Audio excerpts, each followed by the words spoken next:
back to the show. This is The Law Show on CL 650. You were always on my mind.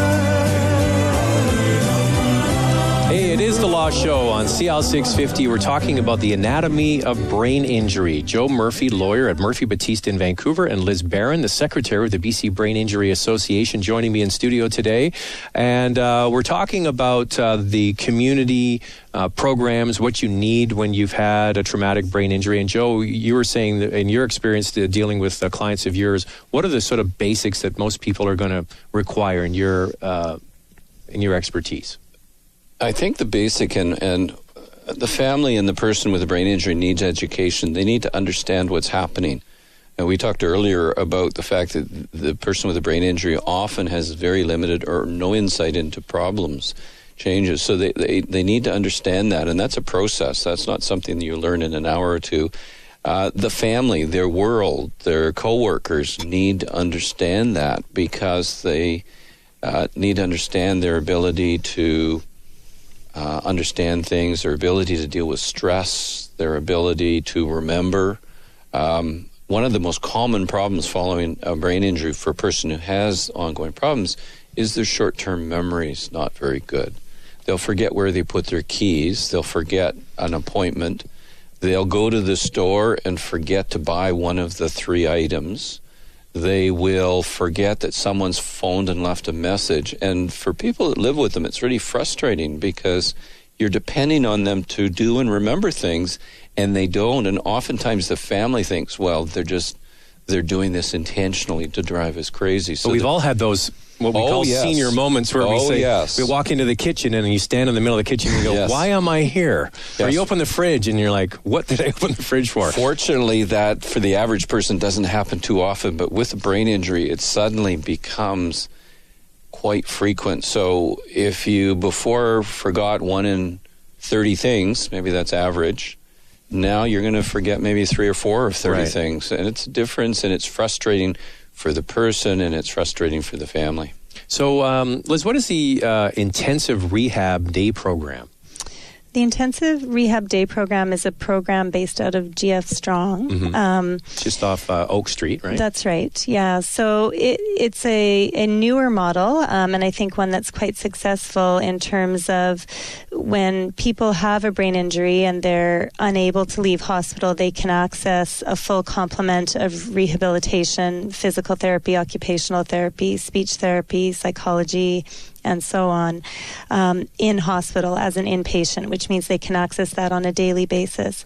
But a big part of rehab generally is getting home. We want to get these folks back to their homes and their community. Living in a hospital is not a regular thing. So with programs like the intensive rehab program, they can it means they're stable enough medically that they can go home and live at home, but they can come into hospital and access those same kinds of resources on a daily basis for that same intensity level of rehabilitation, but while living at home.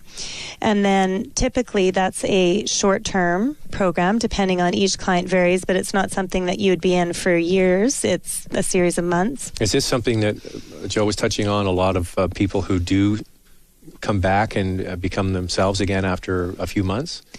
Well, I think it's more yes and no. I think some clients may be recovered completely within that time frame and no longer needed, but it's also resource dependent. So, we can only provide so much for so long.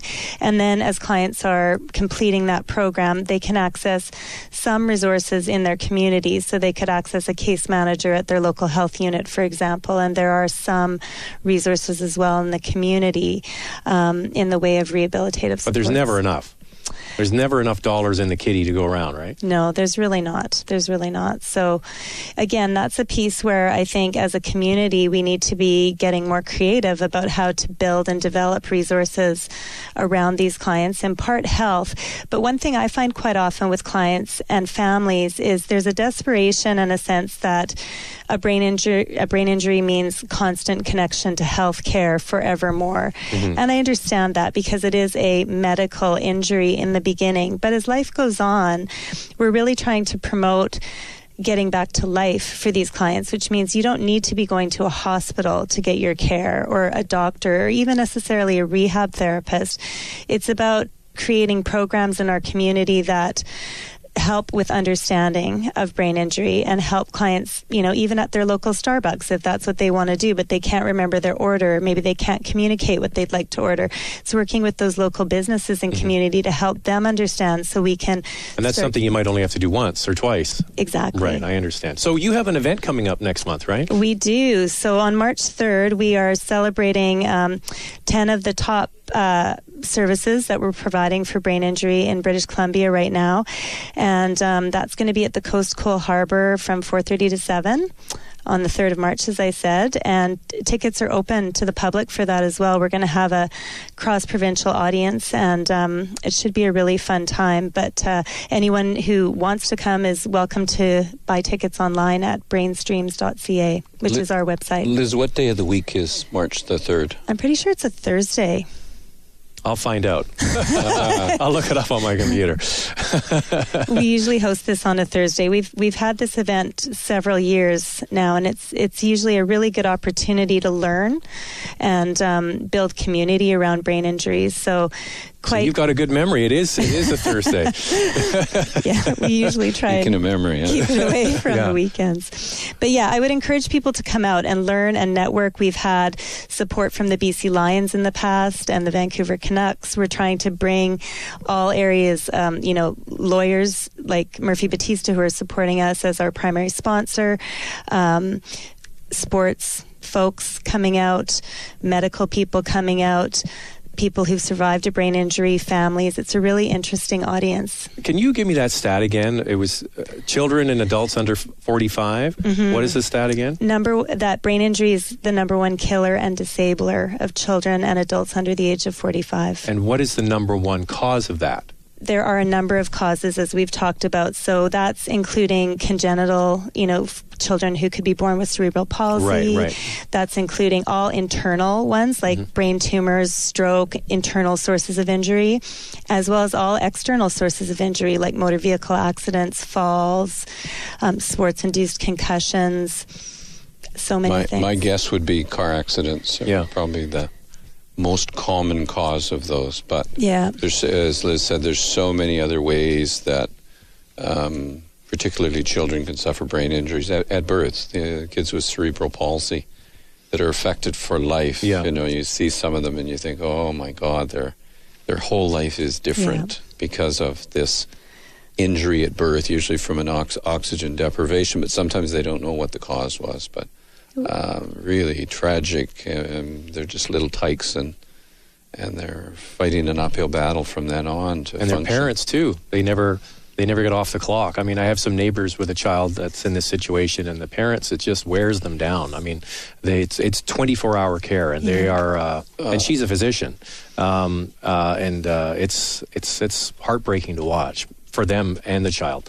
24 hours with not a break. With not a break, no. They have no day off. No night nurse, but it's still a lot of work. Hey, I want to change topics a little bit. Now, Joe, with the ICBC, you deal with them intimately, there was a study that came out with the top fraud files for 2015. All kinds of people doing things to try and scam the system. The one that caught my eye was, we're going to talk about it quickly, was the guy who said his BMW was burned down in a park near his house and the car was stolen. Then BMW was asked, oh, well, does the key have a memory? And they said, yeah. So the last time it was used was at 2 a.m. So he kind of got busted there. Are you seeing this? Is this something that you still see with ICBC? They're getting hit, and is it fraud occurs? We've got a case, or with ICBC, they deal with $4 billion a year in payments for cars and for injuries and for anything else. And there's, like any other big business, there's people there that are dishonest, and they see it as an opportunity to rip off. And they're ripping off the public because it's everybody that pays ICBC premiums. It's not this nameless corporation that has these huge, deep pockets. What I find surprising is I had a chance to question in a court case an ICBC SIU person, Special Investigation Unit, and I asked them, what studies have you done to identify where the fraud is and how it works and who? And he said, well, we haven't done any studies. I said, well, what studies are planned? If we're talking about, $100 million out of the $4 billion?